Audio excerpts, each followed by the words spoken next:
Hello viewers, welcome to review on point. I hope आप लोग सही होंगे। यहाँ तो मेरी तरफ तो मौसम थोड़ा सा बेटर इस वक्त हुआ है। सुबह से बहुत ज़्यादा गर्मी थी और कुछ दिनों से बहुत ज़्यादा गर्मी है। सो प्लीज़ बी हाइड्रेटेड, अपना ख्याल रखें, बाहर कम से कम निकलें। सो वीवर्स, आज हम करेंगे रिव्यू रद्द की दो बहुत अच्छी एपिसोड्स का।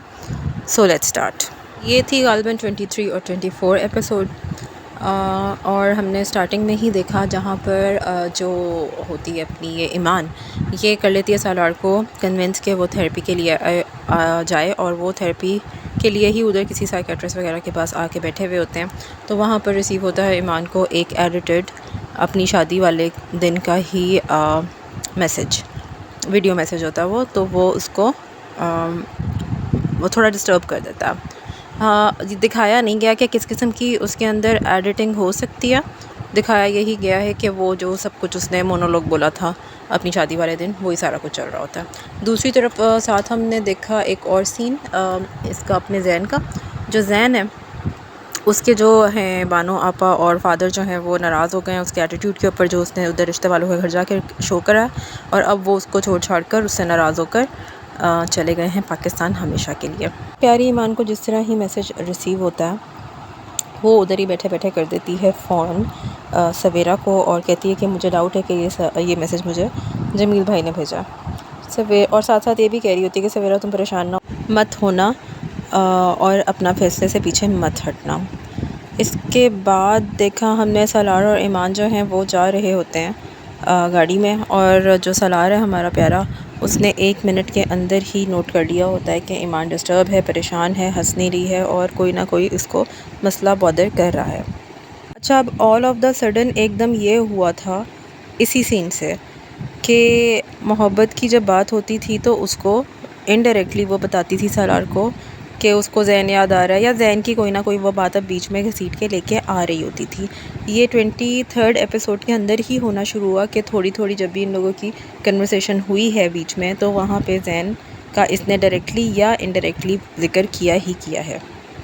दूसरी तरफ जो सवेरा उसके अंदर भी माता आ जाती है एकदम, और वो चली जाती है जमील के घर और जाके उसके मुंह के ऊपर खुला के पेपर्स मारती है और कहती है कि मैं अब डरने वाली नहीं हूँ, पीछे हटने वाली नहीं हूँ, तुमसे जो होता है तुम कर लो, तुमने जो करना तुम कर लो।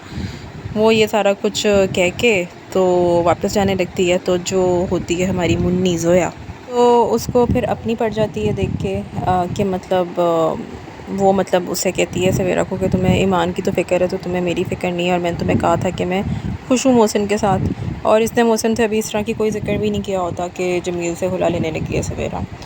तो इस वजह से अब ये भी परेशान है। जो हैं हमारे सवेरा जो हमारे सलार और ईमान है वो जाते हैं यहाँ से आलम साहब के पास, और आलम साहब जो हैं बहुत अच्छे फ्रेश हालत में बैठे हुए होते हैं, कहीं से भी वो कैंसर पेशेंट तो बिल्कुल नहीं लग रहे होते हैं। तो ये जो सलार है उनसे अपने दिल की बातें करता है और कहता है कि मतलब शादी क्या हो गई आपकी बेटी से, तो मैंने तो अपना दोस्त खो दिया, दिस एंड दैट, इस तरह की बातें हो रही होती हैं। खैर वो अपने नए वेंचर के बारे में बताता है कि मतलब मैंने अपनी इवेंट कंपनी लॉन्च करने का फ़ैसला किया, और ये सारा कुछ इसके ऊपर ये सारी चीज़ें जो होती हैं ईमान सुन रही होती है किचन में, और ईमान को खुशी भी हो रही होती है कि बाप की और इसकी आपस में किस तरह की बॉन्डिंग है।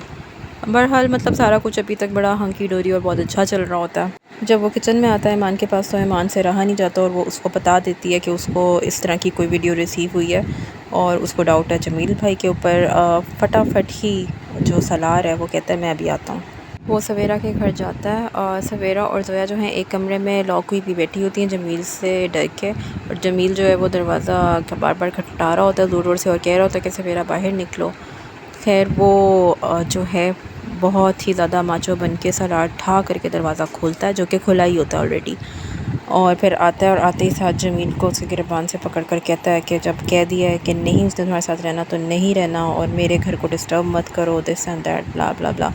सवेरा और जोया भी उसकी आवाज़ सुनकर बाहर निकल आती हैं और उन्हें थोड़ी हिम्मत हौसला होता है। अब यहाँ पे मुद्दे की बात ये है कि थेरेपी देखें आपके कितनी इंपॉर्टेंट है, कि अभी एक सेशन हुआ है और अभी 2 घंटे पहले कोई लगा लें कि वो आया होगा ये सेशन कंप्लीट करके, तो उसके अंदर कैसी हिम्मत आई है कि वो आके जमील से पंगा लेने पे तैयार हो गया। और तो और इस एपिसोड के अंदर आगे हमने ये भी देखा कि उसके घर पे रेड भी पड़ जाती है, जो उसने FIR कटाई होती है। तो जो शैला अम्मी होती हैं वो और कामरान इस मामले में भी परेशान बैठे हुए हैं कि ये हुआ क्या सीन है। अच्छा ये भी समझ में नहीं आया कि जो कामरान है वो पूछ रहा होता है शैला अम्मी से कि मतलब उसे खुद नहीं पता, वो मुकर जाता है कि मेरे कमरे पेट्रोल कहाँ से आया। सालार लोगों के घर में अब यही टेंशन चल रही है कि मतलब शैला के दिमाग में ये चल रहा है कि अगर कामरान इस सब के पीछे नहीं है तो कौन है ये जो घर में सारा कुछ हुआ है, आग वगैरह लगी है। और जो ज़ामिन साहब हैं उनके दिमाग में एक अलग ही अपनी स्टोरी चल रही है, क्योंकि वो कामरान के भी सगे नहीं है, वो शैला के भी सगे नहीं है, वो सालार के भी सगे नहीं है। वो सालार से भी उनकी इंटरेक्शन होती है तो वो उधर मुंह के ऊपर उनके बोल देता सीधा सीधा कि भाई मैं तो नहीं ले रहा, कुछ भी हो जाए मैं FIR वापस नहीं लूँगा, और मुझे इस घर में सारे सौतेले नहीं लगते, कातिल लगते हैं। अब जो अदनान इनका तीसरा भाई है जिसने छुप कर उधर निकाह कर लिया जर्मनी में, तो वो भी अब आ रहा है और उसका कनेक्शन कोई ना कोई उसकी बीवी का निकलेगा ज़ैन के साथ। ज़ैन की वो कोई कज़न होगी। और फिर यहाँ पर शैला से एक बार फिर मेरा ख़्याल है कि कोई इस तरह की सिचुएशन बनेगी कि समन से ज़ैन की शादी की बात अब नेक्स्ट आने वाली एपिसोड में होगी। अच्छा एक बात नोटिसेबल है बहुत क्लियर कि जो कामरान भाई हैं बहुत ही ज़्यादा एक्सप्रेशन लेस हैं, मतलब हर वक्त उनके फेस के ऊपर एक ही एक्सप्रेशन होता है और बहुत ज़्यादा फ्लैट डायलॉग डिलीवरी है उनकी। अब ड्रामे की हाइलाइट्स के ऊपर बात कर लेते हैं कि मेन हाइलाइट क्या थी ड्रामे की। सबसे पहली तो ये कि सालार जो सारा एक तरह का सेटअप करता है एक प्यारी सी जगह पे बहुत ही खूबसूरत किस्म की डेकोरेशन वगैरह करके वो ईमान की साड़ी ऑल्दो बहुत बकवास थी, अच्छी नहीं थी, लेकिन जैसे लगता है जैसे स्टीरियोटाइप हो गया एक सीन। तेरे बिन 2 में भी वही सीन था और भी बहुत सारे ड्रामों में हम ये सीन देख रहे हैं कि साड़ी पहनी हो हीरोइन ने और जो हीरो है वो सूटेड बूटेड हो और फिर इन लोगों की एक डेट नाइट टाइप होती है।